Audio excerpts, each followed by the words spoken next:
push rank malam-malam Biasanya habis tarawih kalian tidak tidur, atau sahur on the road sekalian sahur on the ya. road. Itu begadang-begadang itu membuat tubuh kita tuh linglung mbak sebenarnya. Oke. Jadi kayak bingung gitu, kayak imun kita tuh munculnya mau kapan nih, biasanya kan di waktu-waktu tertentu imun kita lagi bagus-bagusnya, tapi kalau misal kita begadang terus-terusan otomatis juga membuat imun kita tuh nggak sekuat biasanya. Nah, gimana nih?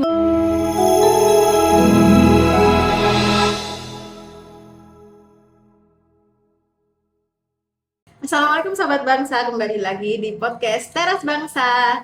Bahas sana, bahas sini tentang kesehatan. Ya, sobat bangsa, kita kembali lagi ya di podcast pada hari ini. Nah, ini ada kedatangan ya Mbak Nasya, ada dokter yang ganteng dan dokter cantik ya. Nah, kita kenalan dulu. Pertama, saya adalah Afiatin dan teman saya Nasya. dan Dokter Yuda. saya Dokter Zahra. Oke. Ya, gimana sehat dok? Alhamdulillah sehat. Alhamdulillah sehat. Nah, apa nih kita mau bahas apa nih Mbak Nasya? Kita tuh mau bahas yang bikin ngantuk atau gak ngantuk ya? Ya, mau yang mana nih? Karena kan hawa-hawanya kayak gini kan bikin ngantuk ya. Apalagi Jam 9, puasa ya. jam 9 tuh udah mikir nih kok jamnya nggak lewat-lewat sih, apa rusak ya kayak gitu kan. Ya, berarti kita mau bahas apa nih? Ini kita mau bahas tentang diet apa namanya? Apa sih yang Tips and trick ya, tips dan triknya selama kita puasa. Oke. Iya, betul banget. Oke. Gimana nih kalau misalnya kayak kita tuh misalnya pas puasa, biasanya kok kita ngerasa kayaknya lemesan gitu ya dok ya. Terus kok kayaknya ya energi kita kayak terkuras kayak gitu. Iya, Nah, betul. gimana tuh dok tanggapannya untuk itu? Mungkin Oke. dari dokter Yuda dulu. Oke, jadi memang fenomena puasa kita lemes itu sebenarnya sangat wajar ya, sobat-sobat bangsa. Jadi karena kondisinya saat kita berpuasa, apalagi puasa Ramadan ya, sebentar lagi kita puasa Ramadan.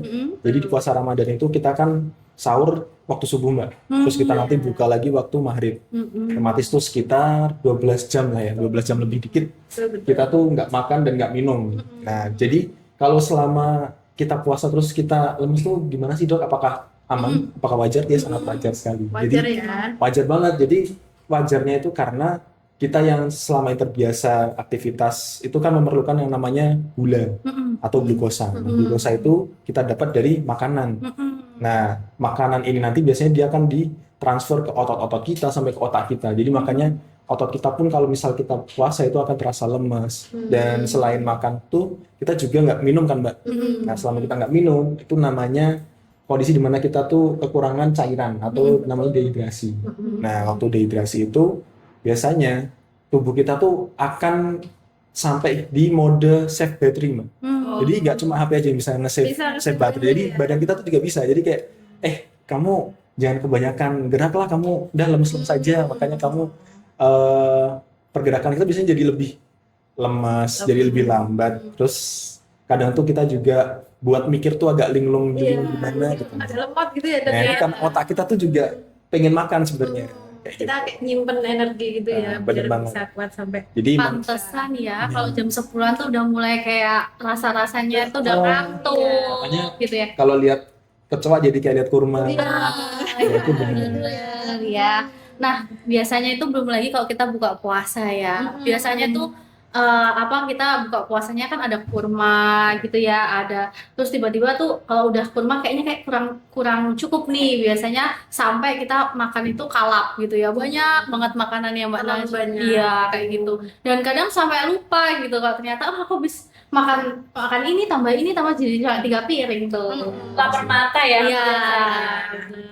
Terus gimana tuh dok? Oh ya, mungkin aku mau nambahin dikit dari dokter Yuda ya, karena memang karena puasa, benar kata dokter Yuda tadi, kita tuh butuh glukosa, dan emang glukosa yang kita serap dari makanan kan biasanya di darah dulu ya dok ya.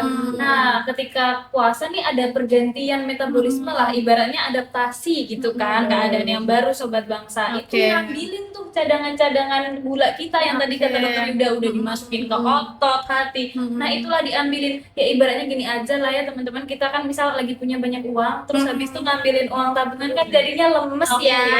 Kayak gitu, itulah kenapa juga lemes. Berarti wajar ya kalau misalnya kita lemas waktu puasa, bukan karena kurang iman ya dok ya.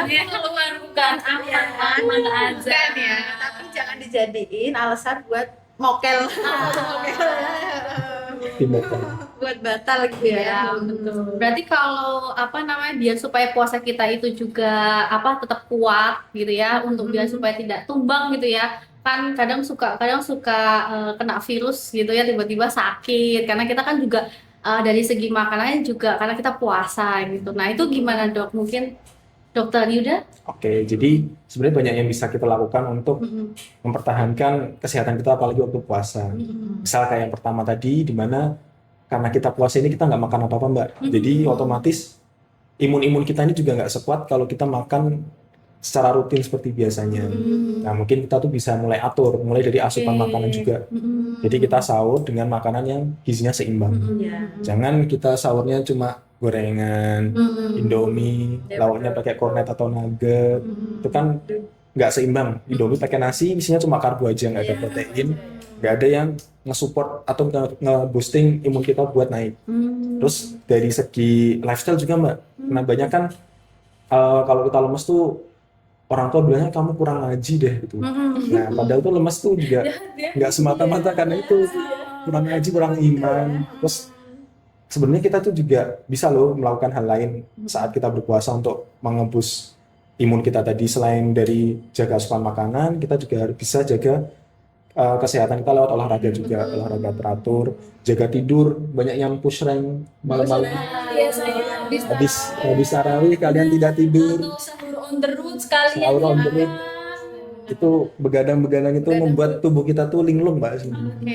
Jadi kayak bingung gitu, kayak imun kita tuh munculnya mau kapan nih? Biasanya kan di waktu-waktu tertentu imun kita lagi bagus-bagusnya. Tapi kalau misal kita begadang terus-terusan, otomatis juga membuat imun kita tuh nggak sekuat biasanya. Nah, gimana nih Mbak Nasya? Biasanya kalau sahur gimana nih mie instan? Sahurnya mie instan atau cuma minum air putih doang? Iya. Itu nggak boleh kan dok? Boleh nggak tuh kalau cuma kayak bangun minum air putih doang terus tidur lagi? Karena kan cuma sempat nggak sapa nggak sempet sahur gitu. atau mie instan doang, ya gampang masaknya. Anak kos kan biasa ya dok ya. Benar-benar. Aduh, gimana tuh sebenarnya? Iya. Sebenarnya banget ya kalau misalnya sahur nih tetap harus ideal ya teman-teman. Karena apalagi buat saving energi tadi ya, saving mode hemat baterainya tadi itu tentu perlu daya yang cukup ya. Sebenarnya kalau power bank kan harus dicas dulu nih, Betul. gitu kan. Jadi Betul. tetap harus baiknya sahur ya. Baiknya Sahur minimal banget lah seperti sunnah Nabi ya, 3 kurma. Oke, itu Minimal minimal. itu minimal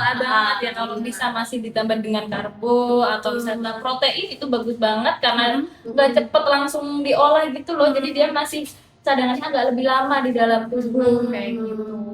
Hindarilah mie instan itu ya, yang ya, manis-manis sobat bangsa. dalam artian seperti roti-roti yang manis, cake kayak gitu dikurangi ya, karena itu bakal banget bisa menyebabkan lonjakan insulin. Jadi pagi nih kita makan banyak ya, misal kayak mie instan, cake, terus habis itu kayak minuman manis, terus tiba-tiba Boba gitu ya iya, Dok ya.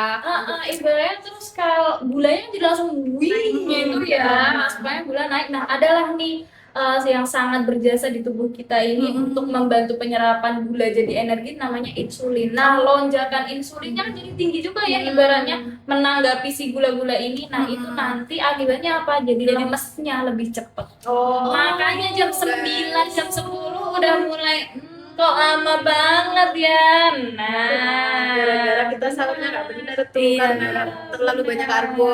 Berarti sebenarnya ini ya Dok ya, berarti gulanya terlalu banyak, insulinnya juga jadi naik, otomatis ketika kita puasa malah jadi lemes. Betul. Jadi ini yang tanggapan ini maksudnya fakta ini yang kita nggak tahu gitu ya. Jadi Jadi makan banyak kayak Nah. diet, jangan. Yang jelas makan seimbang. Seimbangnya apa? Misalnya contohnya nasi merah.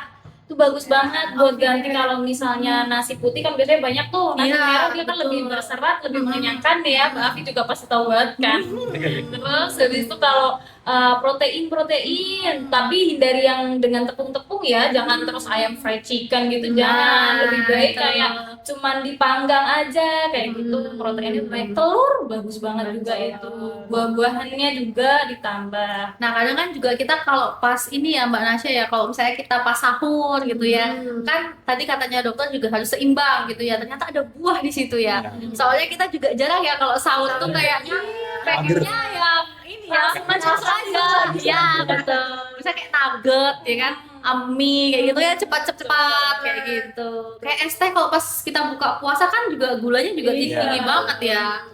Oke, ya. Terus kalau kayak gorengan gitu Dok juga sama ya, termasuk tidak boleh terlalu banyak atau gimana? Sebenarnya kalau gorengan semua tetap pada porsinya ya teman-teman. Misal kalau sahur Misalnya gorengan. nggak sempet pengen aku cuma punya telur sama wajan nyeplok telur ya kan.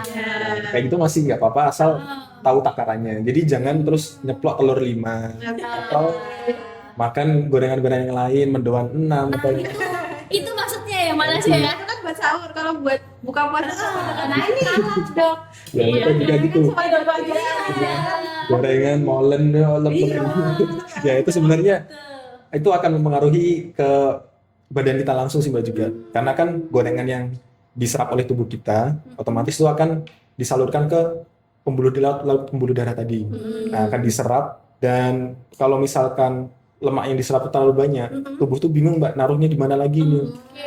Makanya kadang tuh karena terlalu banyaknya lemak di badan, itu bisa ditimbun di bawah otot pembuluh darah atau lapisan pembuluh darah. Makanya bisa menyebabkan resiko adanya jantung koroner dan lain-lain itu karena Lemak tadi lemak, ya. tumbuhan-tumbuhan lemak tadi. Dan lemak ini pun juga dia bisa menyebabkan peradangan juga di pembuluh darah kalau terlalu banyak. kalau kebanyakan ya. Oke. Tidak boleh banyak-banyak ya guys. Soalnya lapar mata Mbak Nasya. Kadang kan kalau kita mau buka puasa itu semua kayaknya mau Menggoda. betul, menggoda. Tapi biasanya kalau udah jajan makan satu nanti Udah kenyang. Gitu. Tapi tapi merasa bersalah jadi harus iya benar-benar. Jadinya malah banyak dong Iya, jatuhnya. Oke. Itu gorengan ya berarti. Oke. Terus untuk buka puasanya yang cukup tuh yang bagusnya gimana tuh Dok? Yang ideal, yang tetap biar sehat kayak gitulah. Oke, kalau buat buka puasa idealnya karena waktu kita buka puasa kan itu ada waktunya ya teman-teman. Jadi waktu dimana kita harus buka tuh biasanya nunggu maghrib nih. Maghrib tuh kita nggak harus cepet-cepet cari mana yang jual gorengan di mana. Enggak, jadi kita bisa ganjel dulu teman-teman namanya. Kita ganjel, jadi kita ganjelnya tuh secukupnya aja. Misal kita pakai buah kurma, minum air putih, karena fungsinya air putih dan kurma itu tadi untuk rehidrasi sebenarnya Mbak, air putih. Rehidrasi cairan, dimana kita udah buang air kecil berkali-kali. Kemudian kalau kurma dan makanan lainnya nggak terlalu berat, itu memang untuk memancing insulin kita aja. Jadi kayak pemanasan dulu lah sebelum itu. Malah baiknya sebenarnya kalau makan besar tuh antara setelah sholat tarawih sekalian Mbak. Kalau Itu ya, bagusnya malah habis terawih ya. soalnya kalau sebelum tarawih kita udah makan banyak, habis itu kita sujud rukuk sujud gitu.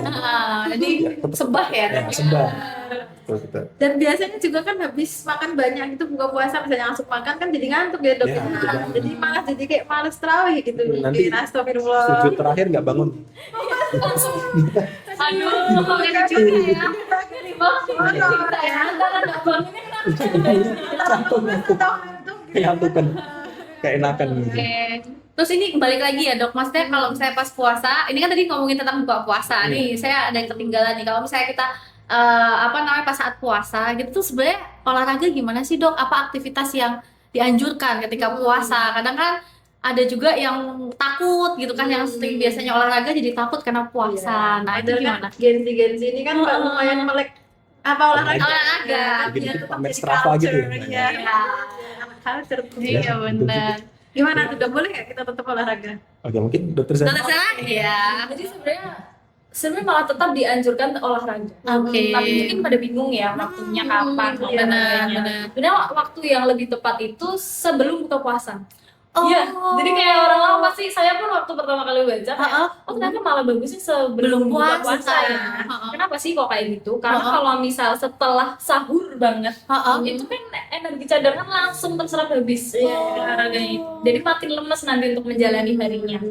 Nah, tapi kalau waktu menjelang buka puasa, itu kan seperti yang kita udah bahas tadi ya dok ya, Mbak, kalau misalnya energi yang diambil ini, gula yang diambil ini dari cadangan-cadangan, Betul. itu bagus banget metabolisme lemaknya, jadi mulai membakar lemaknya. Gitu. Jadi nggak ngambil dari energi yang biasanya, jadi mengkikis lemaknya itu. Mengkikis lemaknya Jadi tadi. cocok banget untuk yang mulai program Ya, menurunkan berat badan itu Lemaknya. untuk terus untuk meningkatkan metabolisme lemaknya. Itu bagus banget karena nanti kalau misalnya sesuai terus habis itu rutin selama puasa itu akan oke banget hasilnya. Tetap meningkatkan daya tahan tubuh, juga mengurangi lemak, menurunkan berat badan. Wah, Nah, banget cocok loh banget. manfaatnya. Terus kayak tadi kan dokter Ida juga bilang kalau kebanyakan lemak dia bikin inflamasi. Lah, bikin tuh mantep banget efek antioksidan alami dari badan.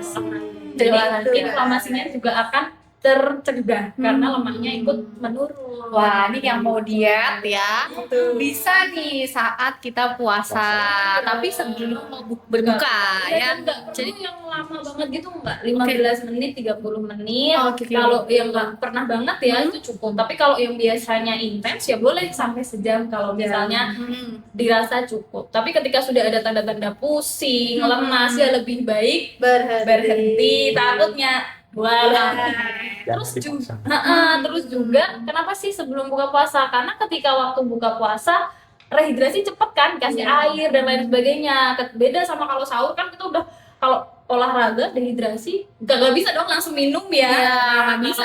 Mendekati buka kan langsung Bisa ya. langsung di apa namanya diisi ulang lah. Ya, di refill. Soalnya kebanyakan kan kalau mau berbuka puasa gitu kan kayak malah mencari takjil Buat takjil ya. atau enggak kita sambil mainan HP menunggu maghrib. Jalan-jalan aja gitu. Oh, iya. Sebenarnya bisa jadi motivasi Mbak. Misal dari Bantul cari takjil tapi lari ke Malioboro. Itu agak mantap ya, tapi Nggak kena macet loh. Nggak kena macet, bisa berjalan. iya tuh. Bisa, oke. Terus nih dok, kan kalau misalnya anak-anak Gen Z zaman sekarang ada yang main game sampai malam atau nonton drakor sampai malam begadang, nanti tahu-tahu udah subuh. Itu gimana tuh dok? Ya sebenarnya itu jangan dilakukan teman-teman semuanya. Iya. No, ya. Itu yang pertama sangat merusak tubuh sih Mbak. Karena waktu malam, waktu kita istirahat itu, secara kita nggak sadar tubuh kita tuh sedang beregenerasi teman-teman. Jadi yang bisa regenerasi itu nggak cuma ekor cicak, tapi ternyata sel-sel di tubuh kita tuh juga bisa Mbak. Jadi waktu kita tidur itu saatnya organ-organ kita juga istirahat dari pekerjaannya. Kalau misal kita on terus, mata kerja tegang, otak juga tegang, apalagi badannya lain juga kayak gitu. Jadi nggak ada waktu tubuh kita tuh istirahat sama sekali. Makanya biasanya paginya badannya langsung nggak enak semua lah kayak gitu. Belum lagi yang bahaya itu ini Mbak, kan banyak kebiasaan nih karena malamnya begadang nggak tidur, Iya. sahur bentar, malah habis itu tidur. Nah, Itu juga bahaya karena habis makan banyak langsung tidur. langsung tiduran. Oke. Nah, langsung asam lambungnya itu tumpah-tumpah ke kerongkongan. Oke. Makanya bangun-bangun haus banget rasanya. Oh, gitu ya. Berarti sebenarnya dok, sebenarnya untuk tidur itu sebenarnya harusnya berapa jam sih? Kalau baiknya sih sekitar 1 sampai 2 jam. Untuk yang Waktu siang. sebelum waktu Ya. waktu Ya, siang. siang. Kalau malam dok, Kalau malamnya sih bagusnya 6 sampai 8 jam. 6 sampai 8 jam ya sobat-sobat Berarti bangsa. tidur siang juga penting ya dok? Penting. Ternyata 1 sampai 2 jam. Berarti kita boleh ya tidur Iya, siang, Kak? boleh nggak sih kita lagi kerja tidur sebentar? Kalau itu 15 menit ya. Penting ya. Iya, power nap ya. Tapi biar apa tuh coba? Power nap ya biar ini aja lah, apa dapat energi boosting Gitu. cepet aja gitu. Yang penting ada tidurnya. Iya. Oke. Gimana Papi? Oke, sekarang ini apa namanya dok? Sekarang kita langsung ke segmen yang quick challenge ya. Oke, jadi nanti ini saya dulu tanya, terus nanti dokter Yuda jawab, kemudian Mbak Nasya tanya, terus dokter Zahra jawab. Jadi jawab cepat ya. Oke, mulai ya dok ya. Sahur, skip. Kalau sahur di skip, berarti Boleh nggak dok? Nggak boleh. oke, tidak boleh. Terus kalau gorengan setiap hari? No. Oh, boleh no. juga ya. Oke. Kalau berarti kita minimal 8 gelas. Kita kurangi apa nih, Dok? Gorengan, olahraga? Kurangin gorengan, gula-gula berlebih. Oke. Oke. Kalau untuk air putih minimal berapa gelas dok sehari selama puasa? 8. Oke. Dua sahur, Dua sahur. 4 malam, 4 malam. 2 buka. Oh gitu, Oke. 2, 4, 2 ya guys. Terus apa lagi Mbak? Olahraga tadi ya udah ya? Udah. Oke. Wajib. Olahraga tetap ya. Oh, Oke, sangat singkat ya, tapi Sangat quick. bermanfaat. iya, oke. Ya, kita sudah di sesi yang terakhir ya, Mbak Nasya dan dokter-dokter ya. Nah, ini kita apa namanya? Mungkin ada Closing tambahan? statement Nah, kalau dari saya belum ada. Jadi silakan ke dokter saja. Closing Mungkin statement. dokter Zara dulu. dokter Oke, Sarah. mungkin kalau closing statementnya tetaplah beraktivitas sembari beribadah. Oke. Masya Allah ya. Mungkin dokter Lida? Kalau dari saya, meskipun tidur adalah ibadah, tapi jangan kebanyakan tidur. Oke, gitu ya. Ya.